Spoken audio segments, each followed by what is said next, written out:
Salut Meeple, j'espère que vous allez bien. On se retrouve pour une toute nouvelle vidéo. On va parler d'un projet non pas Kickstarter mais sur GameFound, cette nouvelle plateforme de financement participatif qui maintenant est relativement bien implantée. On va parler de The Elder Scrolls 5 Skyrim, bien sûr on va parler de Skyrim de Bethesda, exactement, un peu compliqué à dire.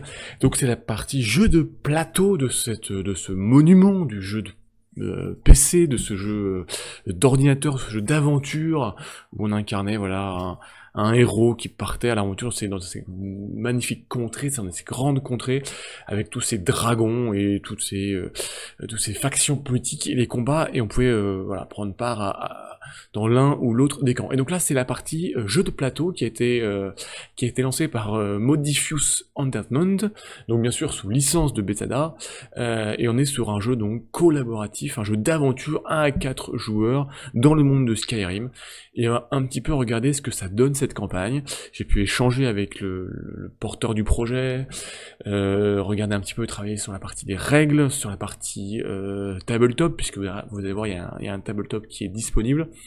Donc on va regarder, on va décrypter un petit peu le projet et vous donner un petit peu mon avis sur ce projet, avec cette très très grosse licence de Skyrim. Alors bon, déjà on va commencer par donc c'est un jeu d'aventure. Il y a plusieurs campagnes avec plusieurs chapitres. Chaque chapitre se joue entre 60 et entre 1 heure et 2 heures environ. Il y a je crois il y a au moins 2 campagnes avec au moins 3 chapitres à chaque fois.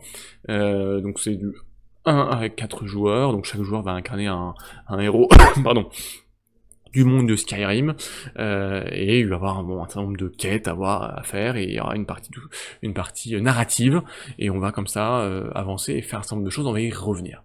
Alors, au niveau des pledges possibles, il y a 3 pledges, on va le faire à l'envers. Donc le premier pledge qui est le pledge de base, c'est ce qu'ils appellent le 10e anniversaire du jeu de base, donc c'est 68 lire, on est sur à peu près 80 euros. Donc c'est c'est la boîte de base en fait, voilà. Dans cette boîte de base, vous allez retrouver bien évidemment un grand plateau, puisqu'en fait tout d'abord le jeu se passe sur un grand plateau qui représente les différents lieux de Skyrim, les grandes villes, les cavernes, les châteaux, enfin bon, voilà, plein d'endroits sur lesquels on va se déplacer. On a bien sûr un livre de règles et les livres de campagne. On a 6 héros, donc c'est les héros auxquels vous allez pouvoir jouer, donc différentes factions, différentes races, et donc vous avez les différents plateaux de joueurs, on y reviendra, parce que chaque joueur a 3 caractéristiques, et puis va pouvoir porter des armes, porter des tuniques, des cottes de mailles, etc. Et puis on a tout ce qui va bien, donc les dés, les tokens, les systèmes de sauvegarde, un système d'intercalaire pour garder parce qu'il y a plein de cartes numérotées qui vont pouvoir scripter l'aventure, et puis donc pardon, toutes les cartes qui vont bien, les cartes d'équipement, les cartes d'événements, les cartes de quêtes, il y a beaucoup de quêtes, les cartes de donjons, puisque vous avez exploité des donjons, les cartes pour améliorer vos armes, vos équipements, des cartes de statut, des cartes de ville, enfin bon, voilà, des cartes de rencontre. Donc tout le jeu de base en fait est là. Et alors précision, c'est il n'y a pas de stretch goal prévu dans cette boîte de base. L'argument c'est que il y a tout dedans. Ils n'ont pas voulu vider la boîte pour la re-remplir. Non, voilà, pour eux il y a tout dedans. Alors il y a un petit modulo, ils ont rajouté quelques stretch goals PDF, mais voilà, sinon il n'y a pas de stretch goal physique, en tout cas pour l'instant prévu sur la boîte de base.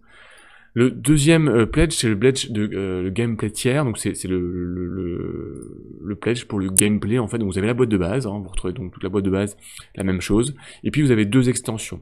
L'extension Dawnguard, qui est une extension qui est tournée autour de 4 nouveaux héros, donc c'est là, c'est les miniatures pour les héros, avec les règles, une nouvelle campagne, et puis vous avez tout ce qui va bien, donc les cartes de quête, les tokens, les cartes de fort, les équipements, les cartes de rencontre, les cartes d'événements, etc., qui vont venir pour cette boîte et pour cette campagne et ces héros. Et vous avez une deuxième campagne, qui est plutôt une deuxième extension, qui est plutôt, elle, tournée sur tout ce qui est équipement, cartes, objets, armures, rencontres, voilà. Donc il n'y a pas de... voilà, c'est une autre extension, et dans lequel d'ailleurs ont été débloquées les versions fantômes des héros, parce que vous verrez dans l'aventure, vous pouvez à un moment donné être en version fantôme, donc ça vous donne des capacités particulières. Et donc il y a les 6 les 6 miniatures donc de la boîte de base sous forme qui sont faites sous forme de plastique transparent pour être sous forme de fantôme. Et puis on a le dernier pledge, donc celui-là était à 140 lire, donc on est à près de 160 euros. Et le dernier à 220 lire, donc presque 250, presque 260 euros. Alors là c'est le all-in en fait. All-in gameplay, all-in Deluxe. Donc vous allez retrouver bien sûr tout ce qu'il y avait dans la boîte de base, les 2 extensions. Donc là c'est pareil que le pledge précédent. Et puis vous allez pouvoir Deluxe rendre votre jeu de façon un peu plus luxueuse. Donc vous allez avoir des figurines pour les ennemis, hein, donc des cultistes, des trolls, de la milice, des vampires, tout ce qui est lié au Daedra, les justiciers, voilà, plein de figurines, des figurines alternatives pour les héros. Donc vraiment c'est pour, ça apporte pas de gameplay mais c'est pour améliorer je dirais. Vous allez avoir un playmat pour jouer à la place du plateau. Vous allez avoir des fameuses pièces en métal. Voilà, donc on est vraiment sur une version gameplay all-in mais surtout une version pour améliorer votre boîte avec une version deluxe. Donc ça c'est les 3 pledges. Voilà, c'est pas donné mais voilà, on a les 3 pledges. Au niveau du gameplay, alors bon déjà vous avez les livres de règles qui sont disponibles, c'est toujours intéressant, et puis vous verrez il y a une version Tabletop Simulator qui est disponible. Alors en fait, vous allez commencer par choisir un héros. Vous allez commencer avec un certain nombre d'équipements de base, donc d'armure, d'armes et de quelques équipements, puisqu'en fait chaque héros, vous allez pouvoir l'équiper avec un casque, avec une armure, avec des objets, alors soit à 2 mains, soit un objet dans chaque main, donc 2 objets, et puis tout ce qui est par rapport au pantalon, au pantalon et bottes, et puis des objets en plus, des anneaux, des colliers, qui vont vous donner en fait tout ça des bonus, qui vont donner vos caractéristiques de combat, de défense, caractéristiques pour des tests que vous allez devoir faire dans les quêtes, etc. Donc vraiment, on reprend, pour ceux qui connaissent le jeu vidéo Skyrim, on reprend vraiment les mêmes bases en fait. Vous allez avoir 3 niveaux de 3 compétences particulières. Une compétence en fait de votre point de vie, une compétence de votre état physique, et puis de la magie. Et donc ces compétences, ces niveaux vont aussi augmenter. Vous commencez avec un niveau de 5, et puis vous allez augmenter ou diminuer en fonction des équipements que vous allez avoir, des capacités, parce que vous avez gagné des points d'expérience, et donc des capacités que vous allez débloquer, et des skills que vous allez avoir. Donc voilà. Donc tout ça, c'est votre choix de début de partie. Et puis ensuite vous lancez dans l'aventure. Alors en fait, comment ça se déroule? La première chose à faire, c'est de révéler un événement. À chaque fois qu'il y a des événements, donc vous allez constituer un deck d'événements qui va dépendre du chapitre que vous jouez. Et vous avez des événements qui sont one shot, si je peux dire. Donc, il va se passer quelque chose et qui va donner des bonus ou des malus pour voilà, à tous les joueurs. Puis vous avez des événements qui sont perpétuels, ou en tout cas qui durent un certain temps. Ça peut être une quête qui est donnée à tous les joueurs, donc il faudra aller dans un certain lieu. Et donc là, vous allez récupérer des cartes numérotées qui vont vous faire rencontrer quelqu'un, échanger, discuter ou un combat. Et il va falloir réussir la quête événement en un temps donné, sinon cette quête va disparaître, et puis ça pourra avoir des conséquences positives ou négatives sur le suite de l'aventure, avec des cartes à ajouter ou à enlever, puisque toutes les cartes, une grande partie des cartes sont numérotées, donc elles sont uniques, et ça permet justement de garder en mémoire ce que vous avez fait ou pas fait. Donc ça c'est la première chose, de chaque tour vous avez une phase d'événement. Ensuite les joueurs, vous allez pouvoir en fait déjà vous déplacer, donc ça tous les joueurs peuvent le faire en même temps. De base on peut se déplacer de 4 lieux. En fait, il y a plein de lieux qui sont reliés par des chemins, donc on suit les chemins, on peut se déplacer jusqu'à 4 lieux. Alors, si vous êtes dans une ville, vous pouvez vous déplacer plus rapidement avec un système où il faut payer avec de l'or, et vous permet d'aller dans des villes plus rapidement. Puis si vous avez une monture, un objet monture, ça vous permet de vous déplacer de 5 lieux. Mais la base, c'est 4 lieux. Et donc, vous vous déplacez jusqu'au lieu que vous voulez aller. Ça peut être une ruine, ça peut être des tombes, ça peut être une caverne, ça peut être un château, ça peut être une ville, où vous allez pouvoir réaliser des certains nombres d'actions, un certain nombre d'événements. Alors, sur la carte, parfois, vous allez aussi avoir des monstres ou des mercenaires qui vont être présence sur les chemins, et donc si vous passez à travers un monstre, ou passez à travers un mercenaire, vous devez vous arrêter, et il va s'en suivre un combat. Et puis voilà, il peut y avoir des personnages non joueurs qui peuvent bouger, donc ça c'est le scénario qui va vous le donner, qui va vous le dire. Ensuite, vous allez faire un peu vos actions, donc ça va être, si dans une ville, vous allez pouvoir aller au marché pour acheter des objets ou en vendre, vous allez pouvoir explorer la ville, vous allez pouvoir explorer, si vous êtes en extérieur de ville, explorer un château, une caverne, une tombe, enfin, voilà, explorer, et donc, vous allez tirer des cartes qui vont correspondre au deck d'exploration donc qui est lié, et vous allez faire ce qui va se passer. Donc si c'est du marché, vous allez pouvoir vendre et acheter des objets. Maintenant si c'est une exploration, vous allez pouvoir avoir un certain nombre de cartes avec des numéros qui vont vous renvoyer, vous dire un petit peu ce qui se passe. Et puis avec des éléments, vous allez peut-être trouver un trésor, vous allez peut-être trouver des objets, vous allez peut-être tomber sur une embuscade ou sur des monstres, donc là il va y avoir un combat qui va s'engager, il va falloir donc défaire le ou les ennemis que vous allez rencontrer, on va y revenir, et donc voilà, donc chacun fait les 4 joueurs, les 1 à 4 joueurs je dirais font leur événement, et puis après on va passer à un nouveau tour, voilà. Donc les règles sont relativement simples sur ce côté-là, c'est assez fluide, avec donc une quête à réaliser, une quête globale, qui est donnée par l'objectif du scénario, du chapitre, et puis des quêtes aussi individuelles que vous allez récupérer, parfois en allant dans certains endroits, ou des quêtes qui sont données par des cartes événements, donc aussi, qui vont donner des bonus, etc. Alors s'il y a un combat, parce que c'est quand même un des cœurs du jeu, c'est le combat, vous faites chaque ennemi a une carte qui va caractériser ses compétences et ses capacités, entre autres son armure. Il peut avoir jusqu'à 3 armures différentes, l'armure de magie, de force et puis physique. Et en fait l'objectif ça va être de diminuer les 3 armures à 0, et dans ce cas là le monstre ou l'ennemi en tout cas est vaincu. Et donc là quand vous avez tué un monstre ou tué un ennemi, vous allez pouvoir, en plus ça va vous donner du matériel, de l'or ou des objets à récupérer puisque vous avez vaincu quelqu'un. Comment ça se passe? Les ennemis sont gérés par des dés, donc vous allez lancer des dés en fait ennemis qui vont vous dire en fonction des symboles que vous allez faire, le type d'attaque ou de défense ou de ce qui va se passer, et qui donc va vous infliger des dégâts, donc sur votre armure magie, sur votre point de compétence de magie ou physique, ou des points de santé. Et puis vous allez devoir choisir aussi si vous faites une attaque physique, une défense physique ou une action de magie. Et en fonction de ce que vous allez faire, vous allez déclencher votre action avant ou après l'ennemi. Et donc si vous faites de la défense, vous allez plutôt encaisser les coups, donc ça vous permet de prendre moins de dégâts. Si vous faites de l'attaque physique, l'attaque magie, vous allez pouvoir attaquer sur les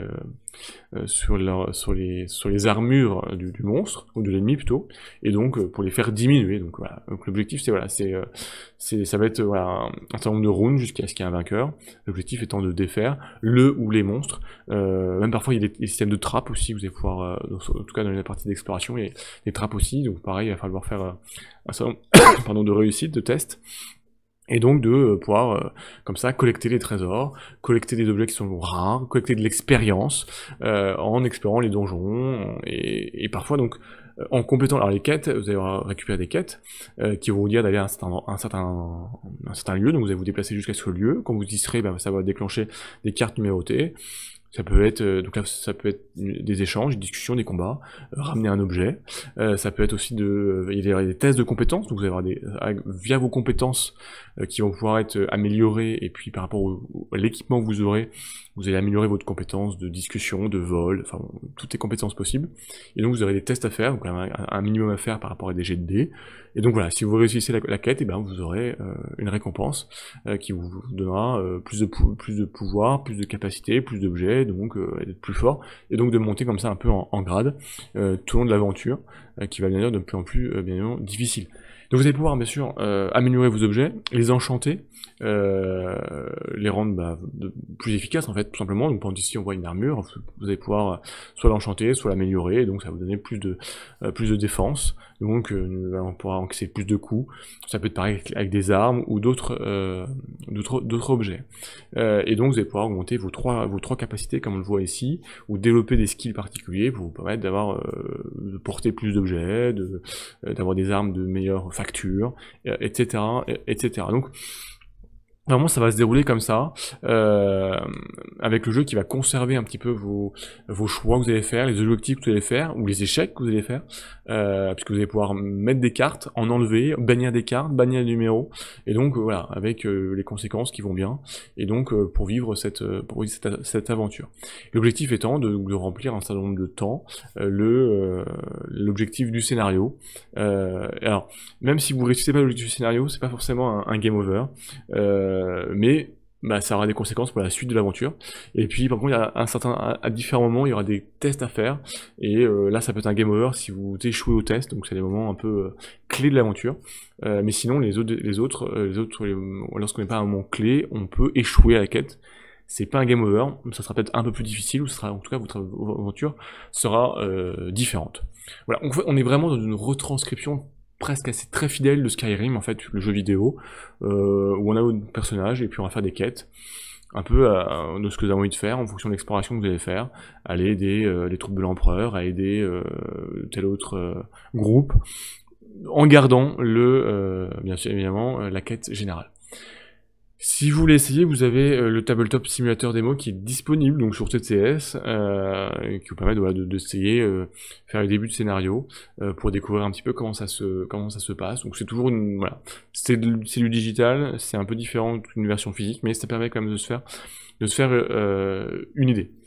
Au niveau des stretch goals, alors comme je dis, la boîte de base n'aura pas de stretch goal prévu, sauf des stretch goals PDF. À la base, il n'y avait pas de stretch goal prévu, parce qu'ils considèrent que c'est la boîte complète. Et donc les stretch goals sont plutôt pour la partie gameplay all-in, et puis le gameplay deluxe. Ont été en fait débloqués déjà des figurines alternatives. Vous allez voir, la partie figurine elle se ressemble beaucoup, et puis on va y revenir. Et puis il y a donc les versions fantômes qui ont été débloquées, et puis les stretch goals sociaux aussi ont permis de débloquer des PDF avec d'autres aventures, d'autres éléments. Là voilà, donc on est sur une mini campagne qui sera en PDF, qui sera disponible, donc là tout le monde l'aura. Draugr, je sais pas comment ils vont la traduire. Donc ça c'est en PDF, et donc vous aurez tout ce qui est nécessaire en PDF pour cette campagne. Vous avez aussi des dés en plus qui ont été débloqués, pour la version Deluxe. Il y a des stretch goals, voilà, il y a des stretch goals pour tout le monde, PDF, les stretch goals pour la version Gameplay All-in, oui, et la version Deluxe, et les stretch goals que pour la version Deluxe. Donc, en fonction de ce que vous avez pledgé, vous aurez des choses qui seront pour vous ou pas. Alors, pour terminer, 3 points importants, les versions d'envoi, alors les frais d'envoi, la TVA et la version de langue. Alors, au niveau de la production, il prévoit de finir ça pour août 2022. Bon, on verra. Il faut rajouter les frais de port qui sont, en fonction de votre pledge, une vingtaine, on va arrondir à 25 € en plus. Donc ça commence à faire un petit peu cher quand même. Par contre, il n'y aura pas de TVA. Donc ça, c'est le bon côté de la chose. Donc voilà, vous avez votre pledge à payer, si je puis dire, et puis ensuite les frais de port, en espérant qu'il n'y ait pas d'inflation des conteneurs et qu'on ne demande pas une allonge dans 6 mois. Au niveau des langues, alors pour l'instant il n'y a que la VO, donc que l'anglais qui a été annoncé. Ils sont en pourparlers pour faire d'autres versions, dont le français. Donc voilà, si ça vous intéresse, restez à l'affût durant la campagne. Mais pour l'instant c'est pas 100% garanti. Donc si vous engagez aujourd'hui, on n'est pas sûr qu'il y ait du français, donc voilà, soyez prêts à recevoir le jeu en anglais si le français ne se débloque pas. Donc méfiance, non, il faut prudence, voilà, prudence. Voilà un petit peu ce qu'on peut dire sur cette retranscription de la licence de Skyrim en jeu de plateau.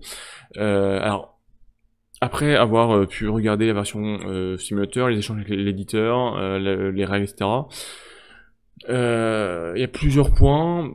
Bon, on est sur une retranscription assez fidèle du jeu, j'ai l'impression. En tout cas, c'est le sentiment que j'ai eu.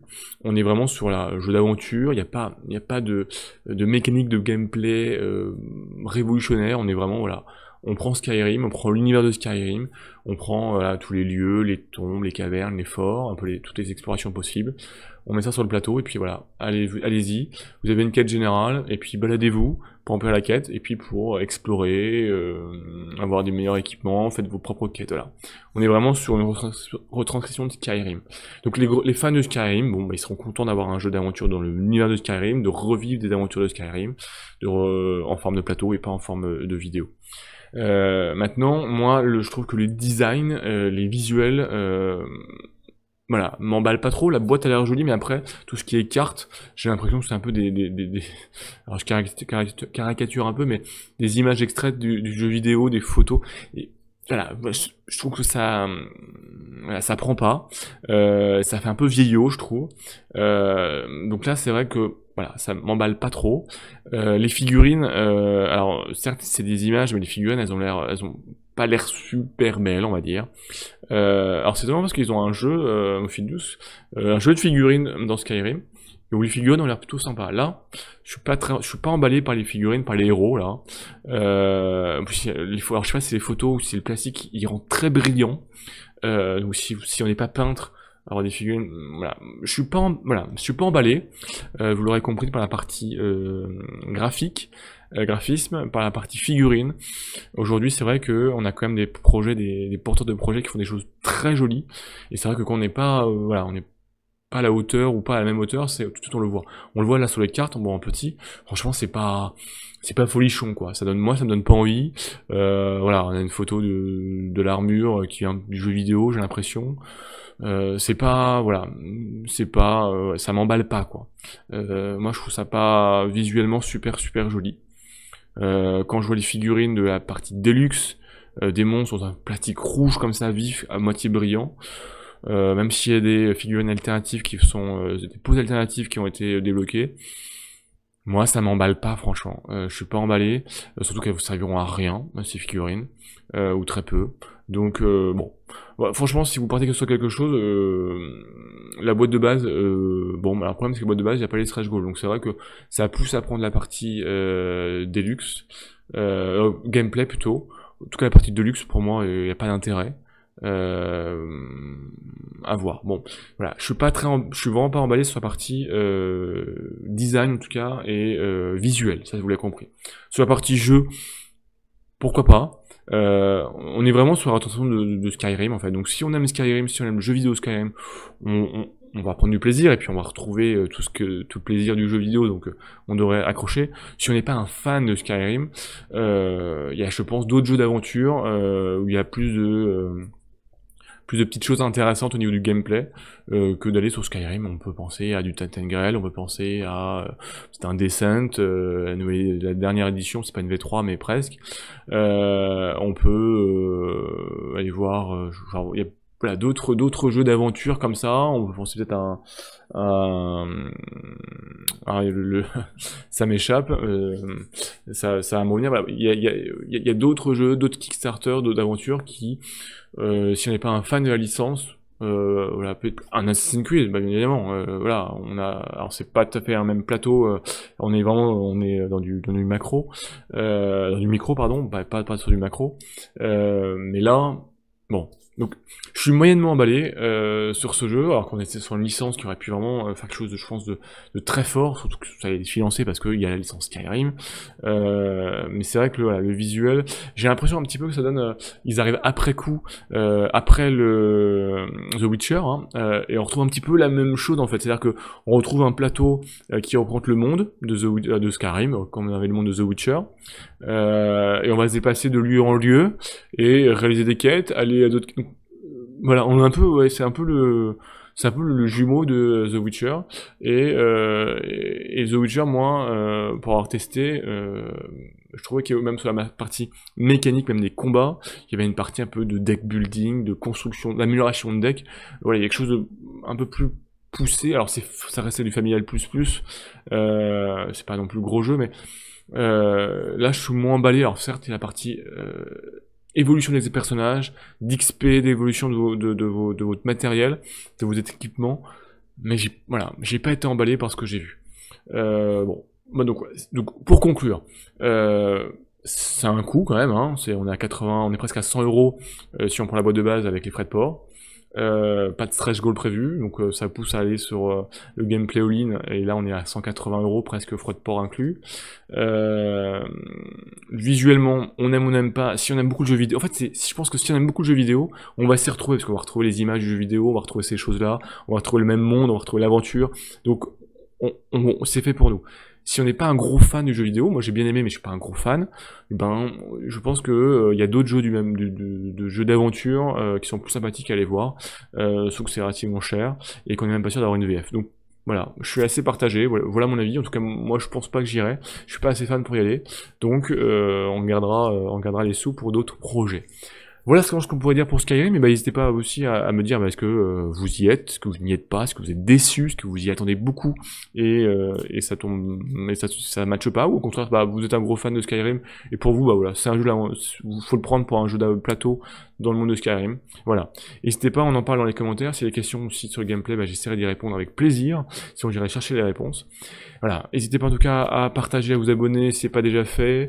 Et on se retrouve très très vite pour de nouvelles aventures parce qu'il y a beaucoup de projets qui ont été lancés, beaucoup de choses. Donc voilà, on se retrouve pour parler de tout ça. Portez-vous bien, amusez-vous bien et à très vite. Ciao les nipples.